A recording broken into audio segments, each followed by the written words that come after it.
안녕하세요, 소희입니다. 오늘은 꿀잠 자는 방법에 대해서 이야기를 해볼 거예요. 제가 그동안 이제 피부 좋아지는 방법에 대해서 정말 많이 얘기를 했는데 사실 꿀잠 자는 것만큼 피부에 좋은 건 없어요. 아마 이거는 제가 따로 설명을 하지 않아도 여러분들도 많이 공감을 하실 거예요. 다만 이제 잠에 쉽게 든다는 게, 이 수면의 질을 올린다는 게 우리 마음처럼 막 쉽게 되는 건 아니잖아요. 저도 수면 장애가 있는 사람 중에 하나로서 항상 수면의 질을 높이기 위해서 막 이것저것 검색도 하고 시도도 해보고 했는데, 그 중에서 제가 가장 효과가 좋았던 것들을 이제 여러분들에게 공유를 드리려고 해요. 이 수면이라는 게 결국에는 마인드 컨트롤이 가장 중요하거든요. 스트레스를 안 받으면서 잡생각을 하지 않는 거, 요것만 컨트롤이 가능하다고 하면은 질 높은 수면이 가능한데, 이게 쉽지가 않으니까 이제 우리 같은 올빼미족들이 생기는 거잖아요. 오늘 제가 이야기할 내용은 이 질 높은 수면을 위해서 어떤 주변 환경이 좋은지, 어떤 간단한 루틴으로 최적의 수면 환경을 만들 수 있을지,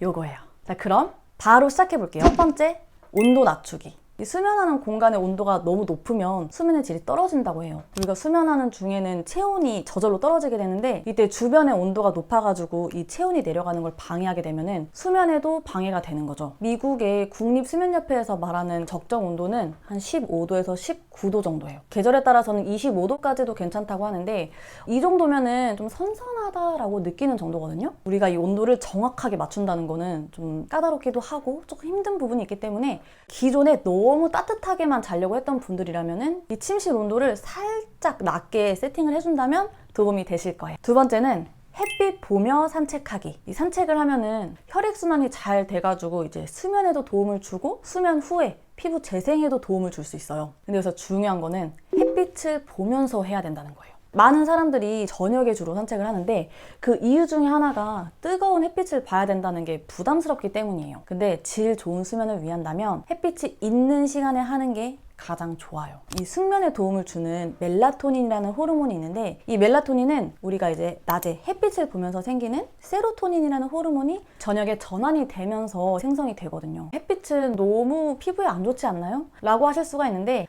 선크림 두둑하게 바르고 모자 쓰고 노출을 최소화해서 산책을 해주시면 돼요. 우리가 광합성을 하는 게 아니기 때문에 이 햇빛을 직접 피부로 다 받을 필요는 없어요. 세로토닌은 햇빛을 눈으로 볼 때 생성이 되는 호르몬이거든요. 세 번째, 식단 조절.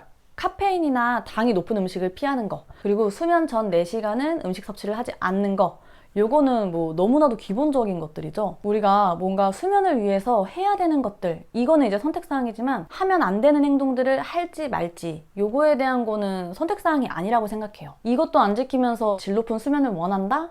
그거는 욕심인 거죠. 근데 여기서 나는 수면을 위해서 식단 조절도 해보겠다 라는 분들이 있다면 저녁을 먹고 아몬드나 호두, 키위, 캐모마일차 이런 것들을 좀 취향대로 섭취를 해보세요. 수면에 많이 도움이 되더라고요. 네 번째는 매트리스 교체하기. 우리가 살면서 한 공간에 가장 오래 머무는 장소가 바로 침대 위라고 해요. 그러니까 이 침대에다가 투자를 한다는 거는 가성비를 따져봤을 때 나쁘지 않다는 거죠. 다시 한번 이 미국 수면협회의 말을 빌리자면, 침대는 8년, 베개는 2년의 평균 수명이 있기 때문에 이 수명 주기에 맞춰서 교체를 해주면은 수면에 큰 도움이 된다고 해요. 뭐 현재 지금 사용하고 있는 것들이 이미 너무 만족스럽고 이미 나는 질 좋은 수면을 취하고 있다 라는 생각이 든다고 한다면 전혀 교체할 이유가 없지만, 지금 사용하고 있는 것들이 너무 오래됐거나 왠지 내가 잠을 못 자는 이유가 얘네들인 것 같다? 투자를 하셔도 절대 뭐 돈이 아깝다거나 그런 생각이 들지 않으실 거예요. 다섯 번째는 침실 어둡게 하기. 제가 가장 효과를 보고 만족했던 방법이 침실을 어둡게 하기, 요거거든요. 우리 몸은 눈을 감고 있어도 이 눈꺼풀을 통해서 빛을 감지하고, 그리고 그 빛의 양에 따라서 낮과 밤을 인지한다고 해요. 만약에 빛이 있다 그러면은 아까 전에 말했던 그 멜라토닌의 생성을 멈추는 거죠. 사실 이거는 경험을 해보면 아마 바로 아실 건데, 제가 실제로 느꼈던 거는 잠에 빨리 든다기보다는 좀 잠을 깊게 잘 수 있다, 요거였어요. 개인적으로 제가 가장 힘들었던 거는 이제 잠이 든 이후에도 중간중간에 계속 깨는 거, 그거였는데 이 빛을 완벽하게 딱 차단을 하니까 정말 드라마틱한 효과가 있더라고요. 이 빛을 차단하는데 또 가장 중요한 게 암막 커튼인데, 이름만 암막 커튼이고 빛이 새어 들어오는 게 진짜 많아요. 잘 선택을 하셔가지고 빛만 완벽하게 딱 차단을 한다면 질 좋은 수면을 겟하실 수 있을 거예요. 여기서 완벽한 차단이라는 거는 눈을 떠도 감은 것 같은 느낌,